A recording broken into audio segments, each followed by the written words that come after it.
Have you ever wondered what happens after we die? For centuries, scientists have been puzzled by the question of what exactly happens to humans after they die. Is there some mysterious event that overturns all our common understanding of death?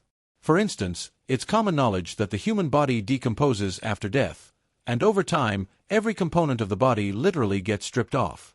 But what if I told you that there are some people whose bodies have remained just so, even decades and decades after death? This might sound far-fetched at first, but it is indeed true, my friends. That is the interesting story of one nun named Saint Bernadette of Lourdes, whose body has apparently managed to defy normal time. Not only that, many bodies of Catholic saints have been left incorrupt. Saint Bernadette and Padre Pio still look alive. That might be our God's miracle, the marvelous preservation. The Catholic Church is full of mystery and miracles, those supernatural occurrences in time that display the power of God for eternity. Incorruptibility is one of those miracles, and Saint Bernadette is one of the saints chosen by God to show forth his power.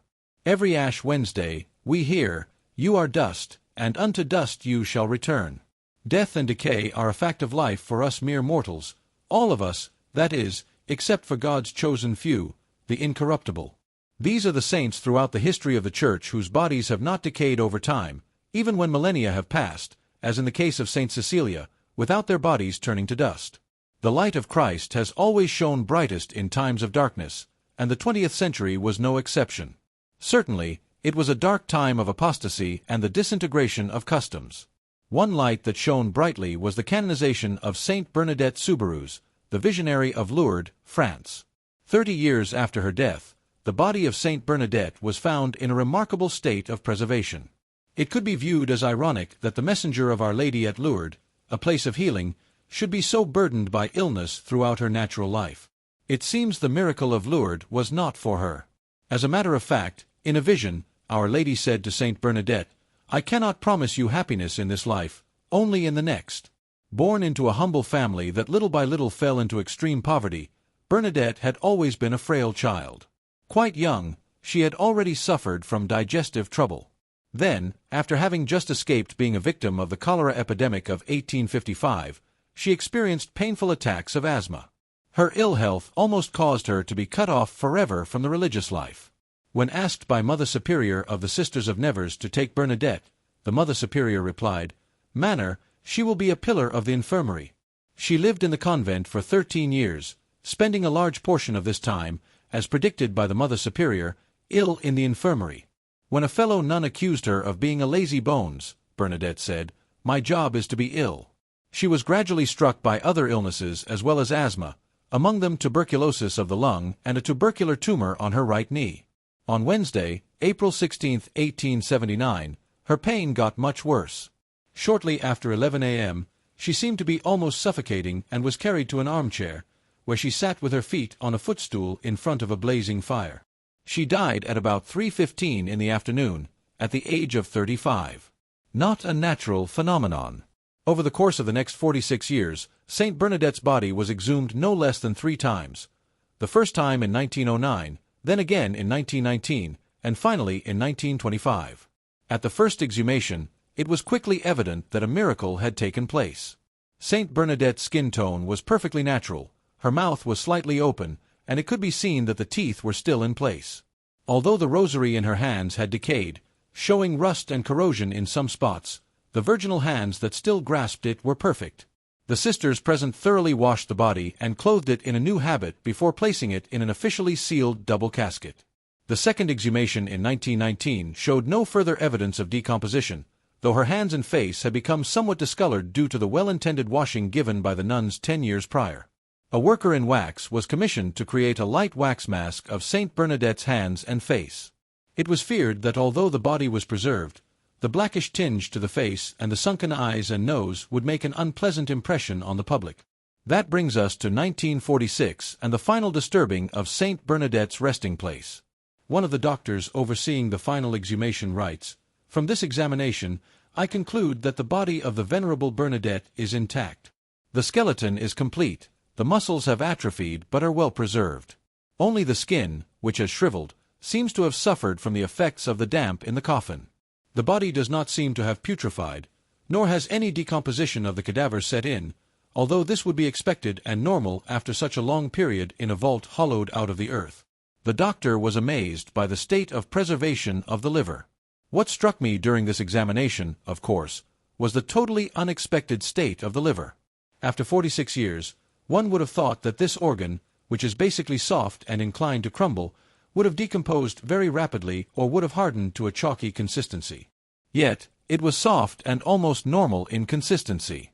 I pointed this out to those present, remarking that this did not seem to be a natural phenomenon.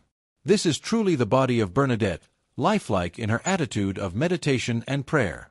This is the face which was lifted 18 times to the Lady of Lourdes, the very same hands which fingered her rosary during the apparitions, and the fingers which scratched the earth in obedience to Our Lady's request and made the miraculous spring appear. It seems only right that our Lord would preserve perfectly those ears which heard the message of Lourdes and the lips which repeated the Lady's name to Father Piramol. I am the Immaculate Conception. This is the heart, too, which bore so much love for Jesus Christ, the Virgin Mary, and sinners. Yes, how very sublime is the destiny of any Catholic who embraces the call of Christ to be a light shining in the darkness of whatever century he find himself in.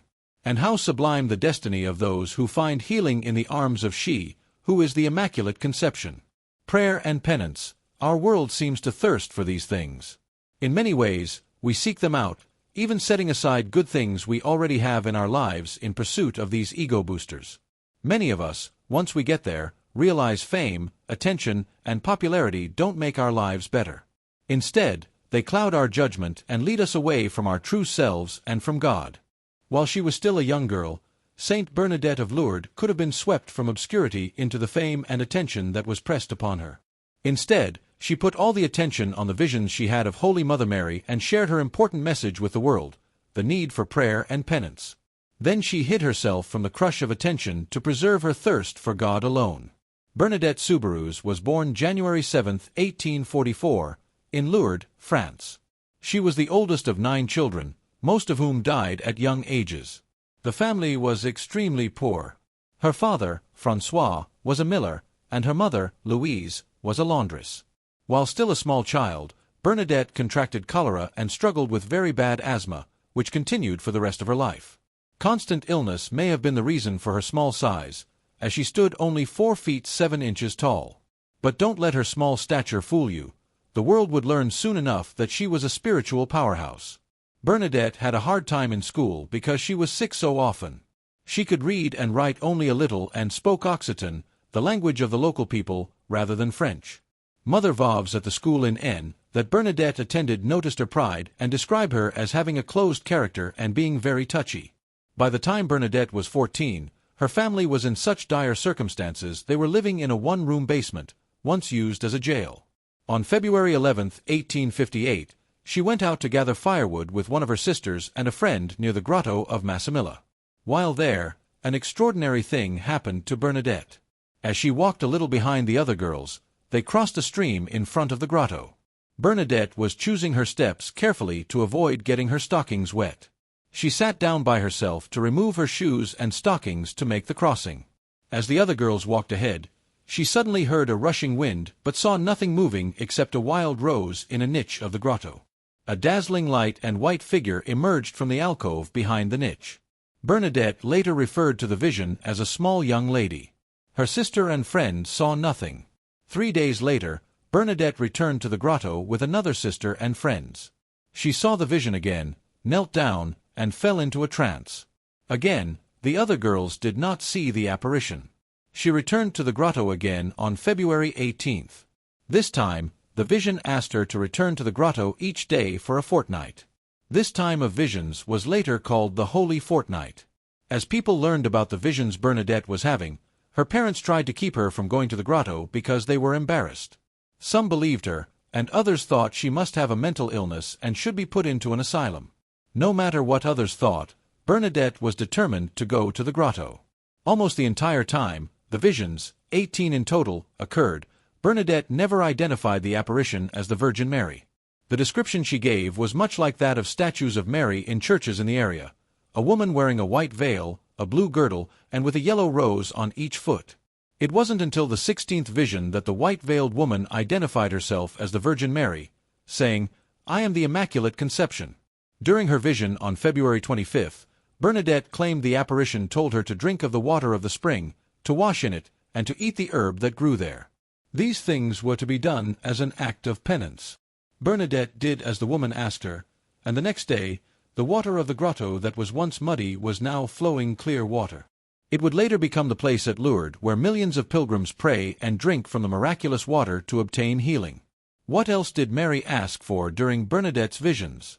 She asked for a small chapel to be built for her on the site and a procession to be formed. Mary focused her message to Bernadette on the need for prayer and penance. But even at that young age, Bernadette noticed her own faults and fought to correct them. Her strong, unsophisticated personality would be a significant help in dealing with what was about to happen in her life. The story of Bernadette's visions of Mary traveled quickly. The Church investigated the visions and confirmed their authenticity. In 1862, many pilgrims traveling from around the world found healing and peace at Lourdes, and 69 cures have been verified by the Lourdes Medical Bureau during the Church's investigation. Bernadette's story never changed. She told her story with confidence and even detachment, telling one investigator, "I'm charged with telling you, not with making you believe." She never wanted to make a mistake in the retelling of her visions. At this point, her fame began to grow. Bernadette was bombarded by journalists, admirers, and even people trying to bribe her. She appeared multiple times in front of civil and religious commissions to tell her story. She held firm in her recounting of the visions, never accepted payment for anything offered, and refused to bless items such as rosaries handed to her by others. The attention never changed her. Can you picture this in today's world? Attention like that can often make people care about worldly things and feed a desire for fame. Our minds easily become engrossed in how many likes we got on Facebook, how long the interview was on the news, or how many people have texted us about our new fame. It's a rabbit hole that's hard to climb back out of. Bernadette held fast to her faith. Rather than let the attention pull her away from her Lord, she went to Nevers, France, and joined the Sisters of Charity on July 29, 1866. She was given the religious name of Marie Bernard, and her patron saint was Street Bernard. This time in her life was a turning point where she hid herself away from the outside world so the attention from the visions would stay with Mother Mary. At the monastery, she worked in the infirmary and as a sacristan. Those who served with her noticed her humility and spirit of sacrifice, and she still wanted no attention on herself. When someone once asked her about the visions, she told them, "The Virgin used me as a broom to remove the dust. When the work is done, the broom is put behind the door again." The illnesses of her childhood would catch up with Bernadette at the monastery. She contracted tuberculosis and eventually died from it on April 16, 1879, at the age of only 35. She was canonized by Pope Pius XI on December 8, 1933. Saint Bernadette is the patron saint of bodily illness, Lourdes, poverty, shepherds and shepherdesses, and people ridiculed for their faith, equilibrium, humility. It is impossible to think of the city of Lourdes today without associating it with the striking image of the shrine overflowing with the faithful who come there to implore a favor or grace from God through His Blessed Mother. But the reality was quite different on February 11, 1858, when Our Lady appeared for the first time to Bernadette Soubirous. The hard lot that usually accompanies the lives of those invested with a supernatural mission is that incomprehension and ingratitude are the coin in which they are paid on this earth for carrying out their charge. After all, what criminal endured more interrogations as exhausting as they were endless than the timid and vulnerable child that was Bernadette? What dramas, setbacks, and struggles did she not have to undergo in order to make public the call to conversion and the practice of penance, according to the express wish of the lady dressed in white who visited her in the grotto of Massabielle? The letters, personal notes, and copies of various texts of Saint Bernadette reveal to us a little of her spiritual way, that is, the sinuous inner paths along which Providence led her in order to accomplish a sublime mission. Once we have drawn back certain veils from the soul so dear to God and Our Lady, we will be able to get to know her more deeply so as to better imitate her virtues. As a starting point, let us focus our attention on a detail which surprised anyone who saw it: the psychological aspects outlined in her very regular and stable handwriting, characterized by the constant pressure of the firm and slanted pen, which does not fail to form the words elegantly. At one and the same time, Saint Bernadette's handwriting expresses various qualities that, a contrarious sense, contradict a certain unilateral and erroneous vision which aims to stigmatize the young woman as an inept or ignorant person.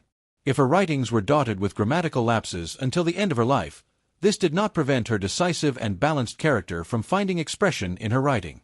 Thus, a sense of setting high ideals for herself, along with self-criticism, is latent in her beautiful script.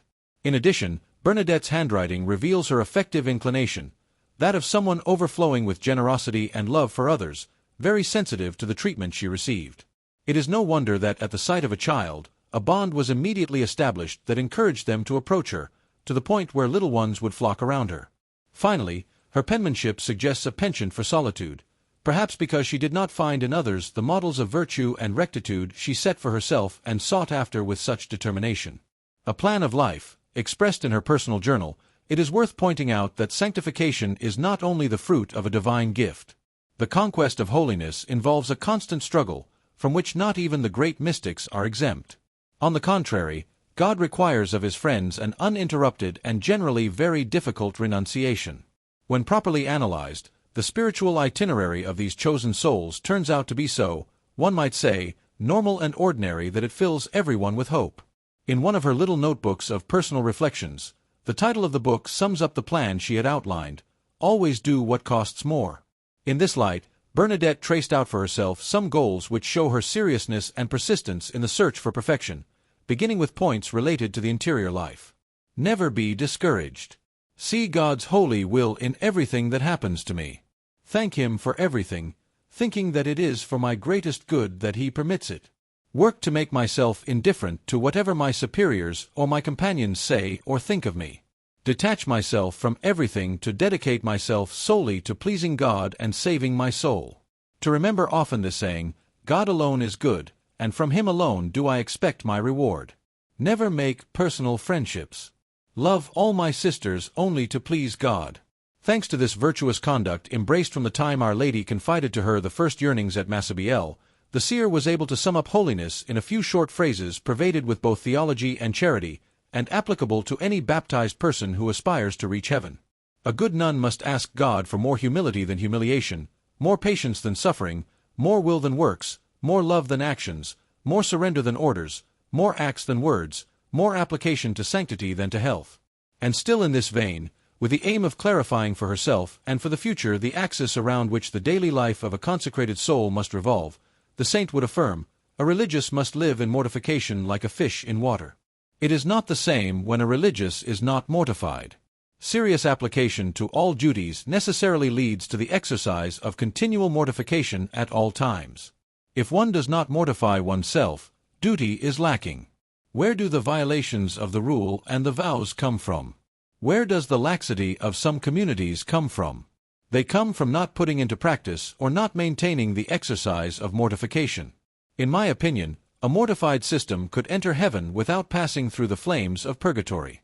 From her fiat, Providence chose Bernadette, though unknown and shut away in a convent, to be a living and valuable lesson of what Lourdes was to mirror for the whole world, the miracle of accepting pain, suffering, and even defeat and failure, if necessary. If we are astonished to learn that a young girl had been chosen to be the spokeswoman of the Immaculate Conception, to found the world's most prolific pilgrimage site for miracles, we should be equally enthusiastic about her austere life, punctuated with so many privations of little things. But that is not what seems to happen. When we look around us and consider the miseries of human nature fallen through original sin, we realize that such an act of self-giving and abnegation is far removed from our selfishness, causing us only a timid admiration or even a certain aversion. It is clear that sanctification is a gratuitous favor from God, but this should not give rise to the false idea that he does not desire our active participation in its attainment. Since life is warfare, therefore, if Bernadette's private notes clearly reveal her confidence and the copied writings suggest her preferences and profound choices, her letters deserve special attention. They touch the soul deeply, for they express the dominant virtues of this spirituality full of light and equilibrium, humility, and faith. One example will suffice to prove it: the letter addressed to Pope Pius IX, at the request and insistence of a priest, Bishop Lyon, dated December 17, 1876. Most Holy Father, I would never have dared to take up the pen to write to your Holiness, I, a poor little sister. I was afraid at first of being too indiscreet. Then it occurred to me that our Lord likes to be bothered by the little as well as the great, the poor as well as the rich, and that he gives himself to each one of us without distinction. This thought gave me courage, so I no longer fear. I come to you, Holy Father, like a poor child to the most tender of parents, full of abandonment and trust. What can I do, most Holy Father, to bear witness to you of my filial love? I can only continue to do what I have done up to now, suffer and pray. Some years ago, I made myself, though unworthy, your Holiness's little Zov. My weapons are prayer and sacrifice, which I will keep until my last breath. Only the weapon of sacrifice will be left behind, but the weapon of prayer will follow me to heaven, where it will be much more powerful than in this land of exile. Who could doubt that the spiritual path of Saint Bernadette was summed up in these two words, to suffer and to pray? Her life attests to the fact that only prayer and suffering were capable of guaranteeing her stability in the practice of virtue, even when she was met with misfortune and misunderstandings over the course of her earthly pilgrimage. It is not without reason that one of the criteria of prudence adopted by the Church in verifying the authenticity of particular revelations, such as those which Bernadette received, consists in carefully and meticulously analyzing the conduct of the seers. The decisive testimony will be that of their life. Even more than being a herald of the supernatural and a herald of the Virgin, by her words, Bernadette took on her mission to such a degree that her life became a call to conversion, at least as effective as the miraculous waters that bathed the grotto of Lourdes. Her death, an invitation to penance, and her body, almost untouched by the decomposition caused by the evils of original sin, a sign of the glory bestowed on her once the threshold of her earthly pilgrimage was crossed. Thus, from April 16, 1879, the day of her death, until the present day, Saint Bernadette remains for all Christendom an instrument of the maternal tenderness of Mary and of the merciful power of her Son to restore the world in Christ through a new and incomparable outpouring of the redemption. If the corruption of flesh is the cost of the fall, then it's intimately entwined with human sin. Perhaps someone who lives a holy and sinless life may be differently subject to this corruption. God may allow some evidence of this difference to inspire us. The witness of Sanct. Ity is another important consideration. Bodies are exhumed and examined after a cause for canonization is already well underway. Preservation at the time of exhumation may be meant to show the postulator for the cause that they're on the right track. Incorruptibility is rarely primary evidence in a case for canonization, but like dessert, it's a nice added extra. We often forget that the promise of Christianity is not a blessed eternity for the soul in heaven. The promise of Christianity is the resurrection of the glorified body to eternal life. The body matters, maybe sometimes for no reason other than to inspire people and make them look and talk and wonder. God gives us a little foretaste of that. Of her last suffering, Bernadette said, "All this is good for heaven." Her life and her death point the way and inspire. If someone looks at that strangely serene face, even under its layer of wax, and feels moved to holiness, then the miracle has a purpose. Faith doesn't stand or fall on incorruptible saints. It's something extra, something wonderful, and wonder is a beautiful thing.